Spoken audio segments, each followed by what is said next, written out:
you had a chance to watch the tape and kind of diagnose that of what went wrong. And first off, we're happy to win. Winning is still fun. Winning's living, and we're going to get all the positives out first. But we didn't play very good on offense. I think it started on the offensive line. Georgia State manhandled us up front, and it showed. So I had a heart-to-heart come to Jesus meeting with those guys yesterday, and we're going to see how they respond on Tuesday. But we look forward to the challenge of going to Conway, South Carolina this week, and playing a top-ranked team in the country and see where our program is. So we're excited to get started. Okay, we'll take our first question today from Ethan Joyce, Winston-Salem Journal. Hey, Shawn, I guess going off that first point, what were some of the bigger things that you covered with the O-line when you talked? I think Coach Carwood does a great job with those guys. And we didn't play well. We just didn't play well. And I don't think it was any kind of 1-2 or nothing like that. I just think that Georgia State's defensive line got after our offensive line. And that's the first time I've seen that happen here in a while. And I have a lot of confidence that guys will bounce back this week and for the Coastal game. I know it's just Monday, and obviously prognosis was a lot better kind of toward the end of Saturday. But where's Zach at right now, just as far as his health and how he's looking? Zach was back in the building yesterday and looked good. Again, I'm not a doctor. I was talking to our trainer Zach Parker and Dr. Ben Parker about him, and it's going to be day to day. Took a tough shot there, and all things were negative on the CAT scan, but it's going to be day to day to see what happens. Can you kind of just take us through what the area of concern was for Zach? I know the trip to the hospital was precautionary, but what were you guys really worried about with him, specifically with the injury? I think anytime you take a shot on the sideline like that and he hit hard, I'm not sure you call it whiplash. I'm not sure the medical term, but our athletic training department and our doctors are first class, and it was just to make sure the health and well-being of Zach. And that's what we're here for first. And we got that checked up and everything was clear. And he was back out of the hospital before I could get there on Saturday night. I know you mentioned, when we were talking about offense on Saturday that, you were down a few important guys, and Zach, obviously going out, but Daytrick, being out and Cooper Hodges as well. Can you just kind of give us an idea where those guys are health-wise as well? I think Cooper Hodges will be back this week with a better answer, hopefully by Wednesday or Thursday, but all signs are pointing in the right direction.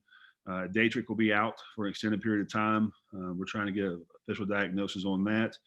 And, Thomas, he's such a great leader and great player, but he's not 100% right now. So I think he'll get better as the week goes. And other than that, we should be fine on offense, except the, November bruises and nicks here. We'll be as healthy as we possibly can be. Okay, we'll take our next question from David Ware, 24/7 Sports. Morning, Shawn. Kind of continuing with injuries, but moving to the other side of the ball, Ryan Huff was having a whale of a game on Saturday, and then he went out after a big hit. I would have guessed it to be something shoulder related. Can you give us an update of where Ryan is as of today? Yeah, I saw Ryan again this morning at treatment. He saw the doctor. Everything looks to be good. I think he'll be okay. He'll be questionable for the game, but it wasn't anything major, just a good shot to the upper extremity area, and hopefully get him back on Saturday. You've talked about what went on in the Georgia State game, and obviously you guys have diagnosed some things there. Obviously Coastal is playing very well up front as well defensively. What is it that Coastal is going to try to do to you on Saturday, and how comparable is that to what you saw from Georgia State last week? A very similar defense. I mean, they'll start with the 3-man front, but they go to 4 down and try to confuse you with coverages, how they rock their safeties down in the box. And but again, I think their coaching staff on defense has done a great job with Coastal. I mean, you look at the numbers, and they're right at the top of the league with us, and it's going to be a tough game. I mean, they're ranked 15th in the country for a reason, and going into the season, I knew they wouldn't be last in the conference as they were picked. I just knew we played them the last couple of years, and they kept getting better and better. And Jamie he's a great football coach, and there's a reason it's that way. And we have a big challenge in front of us on Saturday. when it comes to the other side of the ball and what they like to do offensively, having watched them play a couple of times, they remind me a lot of App in the sense that there's not a ton of complexity. They kind of come straight at you, but they do it really well. They will use a lot of motion and they'll move some guys around to kind of fool your eyes. But at the end of the day, they just block it well. They run it well. They out execute the teams they're playing. What have you seen out of their offense, and what are you and Dale talking about? Well, I think you hit it right on the head when you said they out execute you, and he's very good schematically. But they're very similar in a lot of ways. They don't have a very big offensive line like us, but they execute at a high level. And I think with their quarterback, Grayson McCall, a guy we know a lot about here, I think he has been a great shot in the arm for their offense. I mean, he doesn't make mistakes. They don't turn the ball over, and when it's fourth down, they go for it. It's kind of like us, and they try to steal possessions. So we have to be very gap sound, and we have to keep our eyes in the right place. And it's going to be a tough game. It's a challenge. Thanks, Shawn. Okay, we'll go next to Brett Friedlander, North State Journal. Thanks. Hey, Shawn. You're playing a team that's going through its first opportunity to play big games with conference championship implications. You've got guys on your team that have basically done it your entire career. How much, if any, does that experience give you an advantage? I don't know. I think every year is different. I just know that our guys have played in big games. They know what to expect. But this year, I mean, Coastal went down and beat Kansas in the Big 12, beat them pretty handily. We didn't get a chance to play a Power 5 game this year. And you look at the teams they beat, and they beat Georgia State handily. I mean, it was 51-0, and we got kind of our butts handed to us against Georgia State. So every week's different, and it's going to be who doesn't turn the football over and who can execute better this week. When you look back at the film of last week's game against Georgia State, how much, if any, did you guys maybe look ahead to the Coastal game and kind of look past Georgia State? Zero. I got a lot of respect for Shawn. He's my teammate here. I know what kind of coach he is, and he had his team prepared to win, and they played with a lot of confidence. And we just got our butts kicked, and we were very fortunate to get out with a win. Thanks, Coach. Good luck this week. Okay, we'll go next to Jason Savage, WHKY. Coach, talk a little about DeMarco and his game, obviously just being named Defensive Player of the Week in the Sun Belt nationally as well. He had a phenomenal game. He did, and I see that every day he comes to practice. We always have issues blocking DeMarco. I think he understands our defense very well, knows where to be. We put a lot on him as far as, not only is he a linebacker, but he's dropping back in pass coverage, and he has to cover 3 vertical a lot of times. And those guys can be some fast guys, but DeMarco's playing at a high level, and he's one of our top guys on defense without question.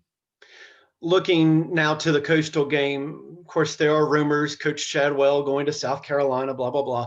Can that kind of a distraction, though, be something that you guys can take advantage of? Obviously, that's going to be on the players' minds for Coastal. I don't think so, personally. The last 2 years I've been through it, and your players, your coaches kind of put your head down. We know what's at stake, and that's part of the business. And he's got to do what's best for his family, but I know he's prepared. He'll be preparing for this team, this game. And I don't think it makes a difference. I know his players are ready for a great competition this weekend. Thank you, Coach. Okay, next question from David Rogers, Watauga Democrat. Yeah, Coach, what kind of changes in your game plan will you have with regard if with Huseman being the field general instead of Thomas, if that's what occurs? If Huseman's in, we'll probably go more triple option and try to get back to old school stuff. But that'll probably be the biggest difference. Try to get him to run the football a lot more than Zach. And again, we'll probably change a lot of our offense, to be honest with you. Would you say that you have Huseman run the ball more, or you will run more with your running backs? It'll be Jacob Huseman. Yeah. If he's in the game, it'll probably be a different game plan. Okay, thank you. Okay, we'll take a question from Mike Solarte, Spectrum News. Thanks. Hey, Coach, congratulations on the win. I know you mentioned that it wasn't your optimal performance offensively with the offensive line. What kind of lessons do you guys learn from a game like that, where you guys were a double-digit favorite? Not that it matters, but What lessons do you learn from a performance like that, where you're able to pull one out and you win the close one, when a lot of folks thought you might win rather easily? Well, don't read your press clippings. Probably the number one thing I learned, our team should learn. And also don't read your obituary. And when you've been in this profession a long time, it doesn't matter if you win 2-0 or 199. Winning is winning. And there's a lot of teams in this country right now that like to be 6-1, and we're 6-1, right in the hunt for a conference title. And we'll go out this week and try to be 1-0.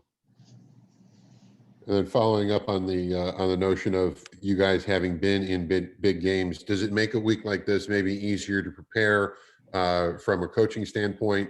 And can you lean on the guys a little bit more, saying, this is where you guys have been here before. You guys have played in big league games before. So this should be kind of routine, even though the opponent is obviously not routine. Yeah, we'll keep it as normal as we can. I mean, it's our goal. I say this all the time, is be 1-0 this week and be prepared for Coastal. But we play in big games, and really nothing changes how we go about our business. We know that every game's a big game. I mean, we played Campbell back week 2 or week 3. That was the biggest game of our life because we were down 18 players. So it's the biggest game of our life because it's the next game, and that's how we have to go about our business, and we look forward to it. We'll go back to Ethan Joyce, Winston-Salem Journal. You mentioned Grayson McCall and just kind of the shot in the arm he's been for them. And it's funny, if you look over kind of the stat lines he's produced, it looks very like Zach Thomas-like. Is that just like kind of a coincidence, or are those guys kind of similar in the way they play? I just think they're great leaders of the offense, and they don't make mistakes. Zach doesn't make many mistakes, and I recruited Grayson here at Appalachian, and that was back right in the transition from Satterfield and Drinkowitz, and I knew he was a great football player. I tried to get him here, and just things didn't work out. He went to Coastal, and you can see he's going to have a great career. And he just knowing Grayson, nothing phases him. Doesn't matter who he's playing. If he's playing anyone, us, Alabama, he's going to be the same Grayson McCall. He's kind of a level-headed kid that knows how to win. He's a winner on and off the field, and I have a lot of respect for that kid.